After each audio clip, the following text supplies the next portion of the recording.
So we are at a recently completed renovation project. This is a full gut renovation here in the Charlestown Navy Yard. There's actually 2 units combined into one. So being a full gut, we stripped this down to basically a concrete core and metal framing. We actually worked with Mary McKee, who is the architect on this project. So today we're going to walk you through the entire unit, walk through all the details, all the finish selections, and give you a glimpse into what the completed project is. Mary, thanks for coming. Thanks for having me. I'm excited to show you guys the project. So I want to start with the kitchen because I feel like the kitchen was such a huge part of this. One of the first things you said is, Nick, do you think you could come here and poke your head into a wall and find out what's going on? The first thing we needed to do was see if we could remove this column and that column. The kitchen before was much smaller. I believe it ended here, right? Mm-hmm. And this was more enclosed. There was a small window here, like a pass-through window. And we wanted to enlarge it, and with the goal of opening up the view to Boston Harbor. We took out as much of the wall as we could, and what we discovered was plumbing lines here and a fire shaft in this one. Yep. And so there's a lot of plumbing underneath the banquette, which you'll see on the other side. But this was as wide an opening as we could get. So. And one of the things with these buildings is, they're really particular about building systems. Yeah. So the plumbing isn't just for this unit, it's for the units above, and there's multiple floors above and multiple floors below. Yeah. So if you're touching that, you're taking on a huge liability. So part of that is working with the building and making sure, hey, what's going on in here? This is our intent. What's their comfort level? You mentioned a lot of plumbing in the banquette, but even in here, you can kind of see this box here is all designed to help hide a lot of that, I'll call it funky plumbing. So that was really the premise around redoing the kitchen spaces to, as you said, capture the view of Boston Harbor, even though it's cloudy out today. It's still a beautiful view. But what about the rest of the kitchen? They definitely wanted appliances covered up as much as possible. So we have panels on the dishwasher, behind you on the refrigerator, there's panels. We have an induction cooktop with a very slim hood above it and a microwave drawer over here. There's additional beverage storage on this side of the island. There are 2 beverage drawers that are 36 inches wide. And they're using it for more than beverages. I guess they are, yeah. But we wanted to have a combination of materials in here. So most of the base units are a white oak that Materia Millwork built for us. Then you've got this high gloss finish on the island and on the upper cabinets. So it's a nice contrast. The little reveal at the top. The little reveal at the top, I think, killer in this space because you get a nice shadow line up there. You don't have tremendously high ceilings here, and I think separating the cabinetry from the ceiling gives it this kind of moment where the ceiling does feel higher, and it doesn't feel as though everything is just hung from the ceiling. Right. But the other thing, I remember this being a later discussion, was these corners. So you have this end panel that typically you have a reveal in the front, but they actually mitered that and had all of that connect to a really sleek outside corner. It kind of makes it monolithic, the top cabinets for sure. And then the garage. Oh yeah, I almost forgot about the garage. I almost forgot about it too, and I'm kind of looking beyond the camera here. Yeah, we can go check it out. We can open it. So I remember this being something that came up later in the design, but they had small appliances on the counter that they wanted to protect, which is cool. You have that extra depth in that corner, and I feel like that's just a corner that everything ends up kind of being buried in anyway. Yeah. So I think you and Ken had worked on a design for this where, when it's closed, it does have that sleek look, and when it's closed, you still have a nice usable countertop there. And our clients chose this incredible tile from Porcelanosa for the backsplash and to wrap around the rest of the space. Weren't they 47 inches by? Just over 8 feet, I believe. 8 feet, right? It's a mega slab tile. It's really thin, but it's large format. That was such a big part of the design. We talked about the white oak cabinetry, white oak floors. This was a Madeira product that we had worked with. The brief that we went through with you is getting kind of that seamless wood design, using the floor as, it's a pre-finished material, but how do we, connect that to our millwork? So that coloring was really important. Yeah, we were trying with the white oak to match the floor as closely as possible. It's hard to match it. Yeah, when you have the same quote unquote material, but you have very different looks to it. How did this evolve? Our clients wanted to have a separate bar space. They really wanted the material on the cabinets of the bar to be something very special. In their former unit, they had some cabinets that had like a champagne metallic finish, and they really liked that. So we were trying to create something similar that would be like a nice combination color-wise with the white oak and the tile. And do you want to explain about the metal finish? Yeah, so Colby and Company. Do you have a better sense for how the product was, how they made it? Maybe a slightly elevated understanding. Yeah. So Colby and Company actually did this. This is a Vero metal finish. So it's actually a liquefied metal powder that they mix with, I think, essentially a catalyst, I believe. And then it's sprayed on and dries as, you know, to my understanding, a metal finish. This has a clear protection layer on it, so you're not going to get the fingerprinting and the patina over time. Also matches their hardware spec down here. So this Banket, a couple things you might notice, might be hard on the camera, but it's high. And it's, so you're sitting up pretty tall, required a custom table, number one. We actually took these chairs back to our shop and custom made these feet to extend them 2 inches in height, because these were a stock chair. That was completely driven by the plumbing. Because we had that, we were actually, it wasn't like a constraint, it actually allowed us to develop this really cool corner that we might not have done otherwise, you know? Constraint breeds creativity. Yeah. And I think that's exactly what happened here is we were bound by something, so how do we play off that? Right. And we created this really cool curved banquette, and when you sit there, your view is amazing, right? You get the straight out view, you get the corner view. It's probably one of the nicest places to sit in the whole unit, right? I could sit here and just do the interview for the rest of the video. Do you want to be the one to spill the beans that is? Well, you came up with the idea, so I think you should spill it. So that's not stone. Just the curved part. The rest of it is. Yeah, so we have stone here, and we have stone on the flat section there, and that curved part started as a plaster wall, which was screed very, very accurately. And then Jessica from Alternative Finishes came in and actually painted the stone from that seam to that seam. So what you're looking at is a painted surface. Frankly, I don't understand how it's done. I don't understand like where you start. Incredibly impressed by that, but I did try to figure out how I could bend that. I remember that, yeah. And but it was just, it's too thin of a material. There was it just is no porcelain. way, there was no way to do it without breaking it. Ceiling heights. Yeah. We had soffits everywhere. And so many different ceiling heights in this whole space. Less changes is better than lower. Right. So if you have to lower that one more, and overall, it's better than having that low in some spots and high in others. So the kitchen, I mentioned the ceiling height being kind of low in there. It is about 8 inches lower than where we are here. And then everything out here, we were really careful to make sure that we push it up as high as possible, but leaving room for things like HVAC. Yeah.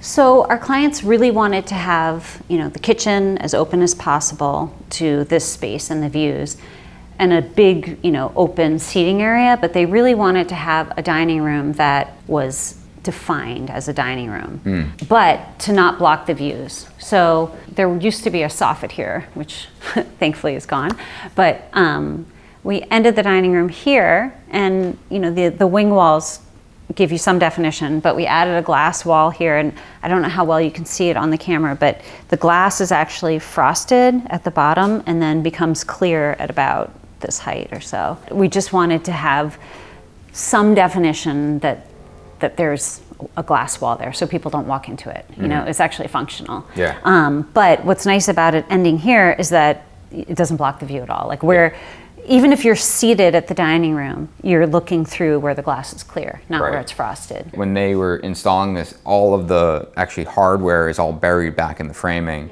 So if you look closely at the ceiling and even the wall, there's no exposed track. I think a lot of times you see that with glass, and especially around showers, there's exposed hardware. So everything was set in the rough stage. So obviously dining room, are these the cabinets that pass through?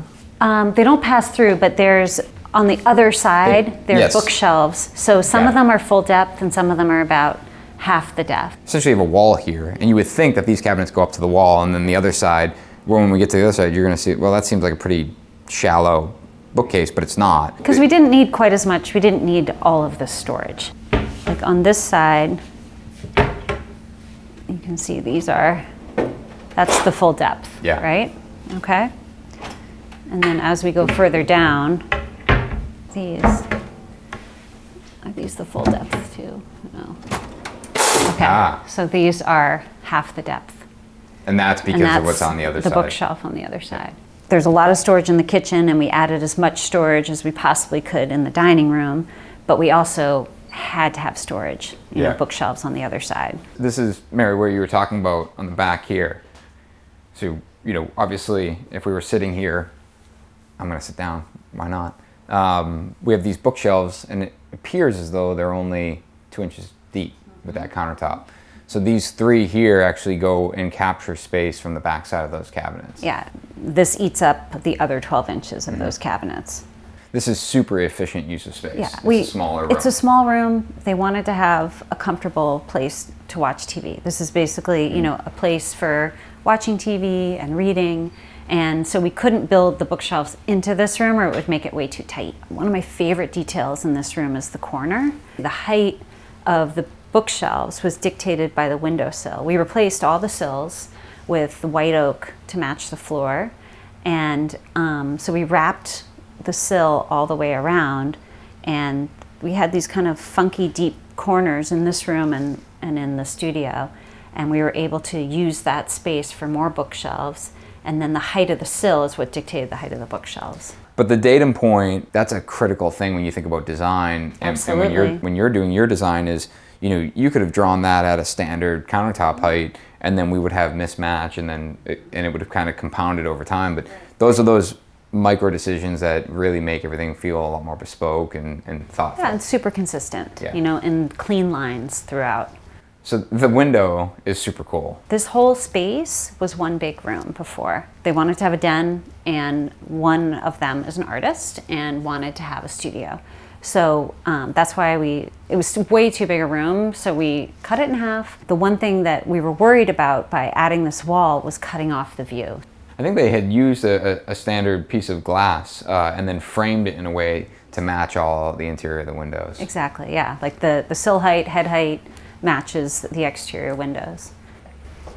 So this, you can see the window from this side, and when you stand over here and look out, you can see straight through to the harbor, which I love that. I love the view. And again, the sill is consistent all the way through. And then behind you, Nick, yeah, we added these drawers. They're meant to be for art supplies and paints. We set up this easel area, and I think one of the coolest things we did was we designed this day bed that can function as, you know, a day bed for sitting and lying down, but underneath it are art storage drawers that are as deep as the day bed for flat storage.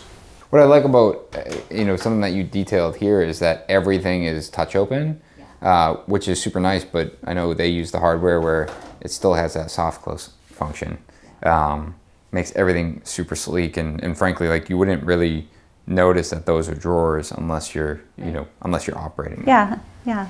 When we were thinking about the rest of the unit, primarily, you know, look, when we're talking about combining them, you know, one of the things that we've seen is oftentimes they get combined in a way that feels like they were combined. Yeah. I think the most important thing for the clients and for the overall concept of the project was to make it feel like it's one unit, right? Mm-hmm. So you'd never know that it started out as 2 units, right? Mm-hmm. So this is the guest bedroom.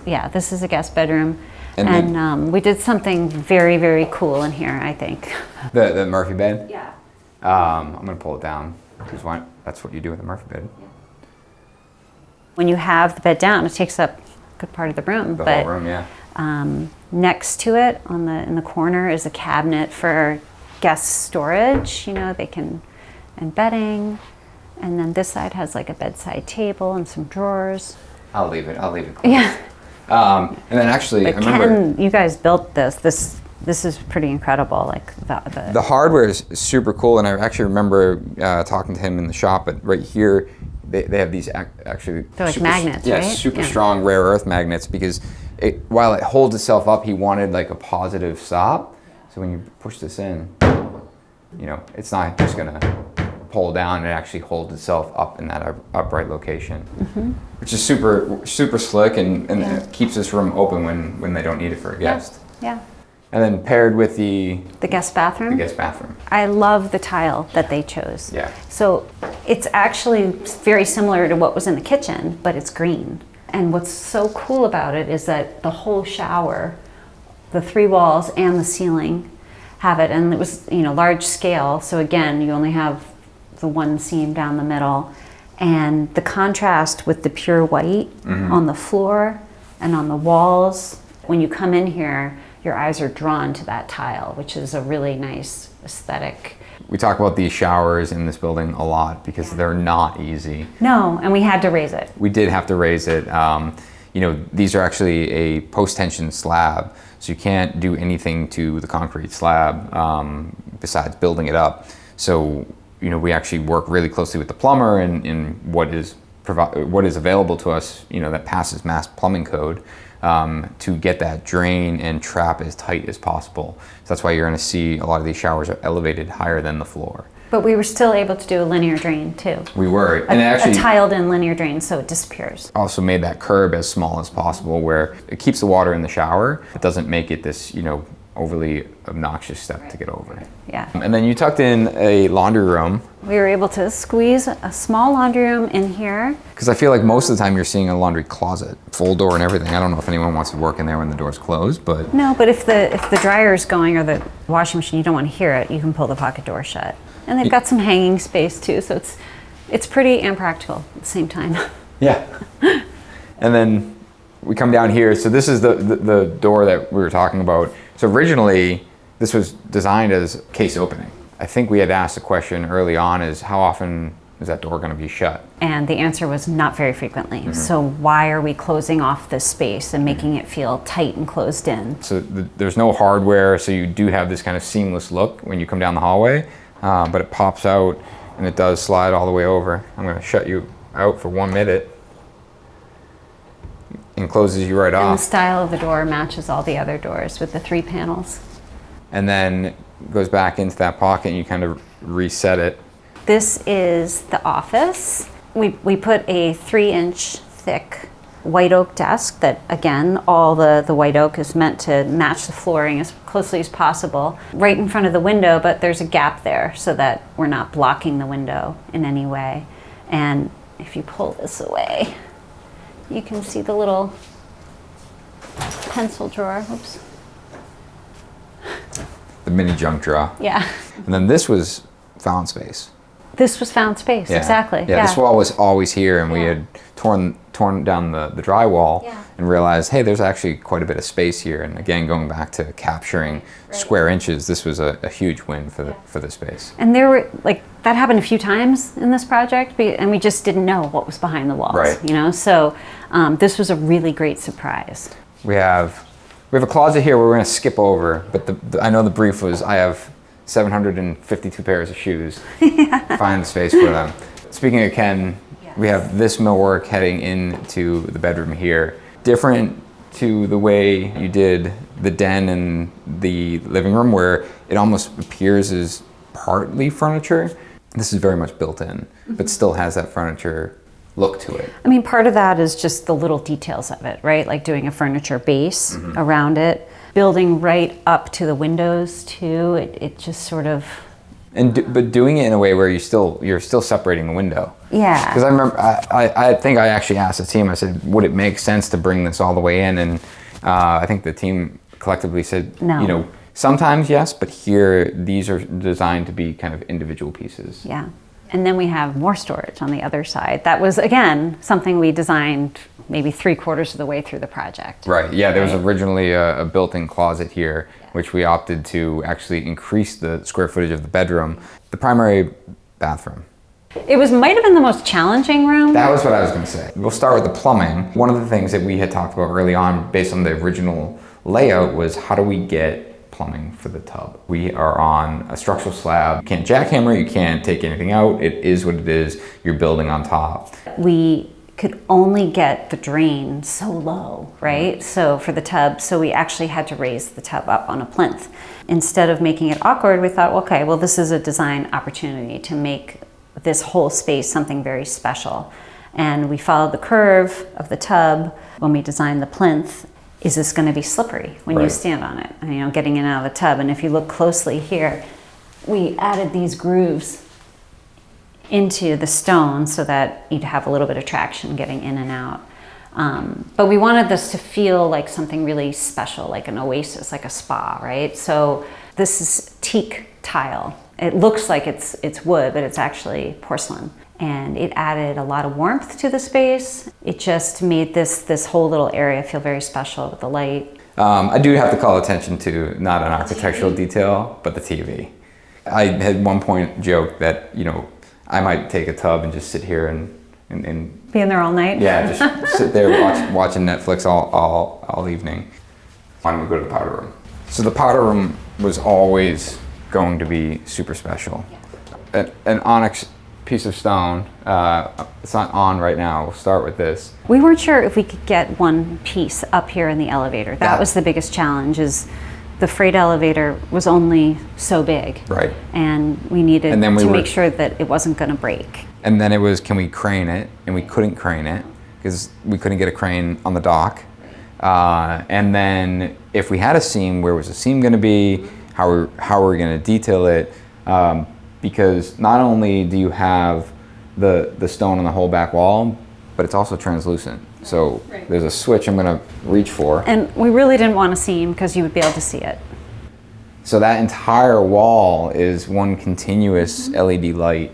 Looking at it now, like especially through a camera, you probably see the hot spots, but that's the stone. The stone has this different translucency depending on where it's coming through.